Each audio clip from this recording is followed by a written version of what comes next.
I am joined here by Dave Albee, author of The Last One Out of Town, Turn Out the Lights, story of the 1975 Foxcroft Academy basketball team. Dave, thanks for joining us today. Pleasure being here. So you wrote this story about the undefeated, the one and only undefeated team in Foxcroft boys basketball history, but really it starts in the 1960s, years before this team took down the Nets with the town of Monson. Right. You can't tell the story of Foxcroft basketball without telling the story of Monson basketball. And in 1968, Monson won the Class S state championship in Portland, and they came back to Monson that night and did a big celebration. And there's a kid named Kevin Nelson, who was a fifth grader, 5'11" at the time, 5'10" at the time, who's back in the gym looking at all this going on and marveling about it. And he's thinking, you know, I'm going to become the next big thing, and I'm going to lead Monson to multiple state championships. When I get in high school, I'm going to follow Buddy Levitt's footsteps.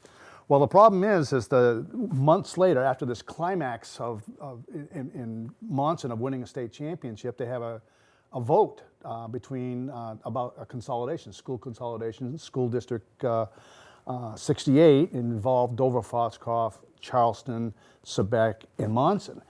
And this is, you know, a sad time for Monson. I mean, they're all into the basketball team. They got state champions, a tremendous basketball tradition in Monson, and all of a sudden they're talking about closing Monson Academy and shipping their students to Dover, Foxcroft. So the vote comes up. By far the most people who voted, and the closest vote was in Monson.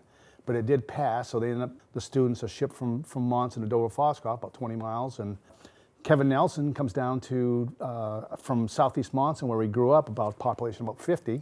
He winds up coming down on the bus from Monson and in 8th grade and plays on an undefeated team at Dover Grammar School in 8th grade, and the rest is history from there on out. So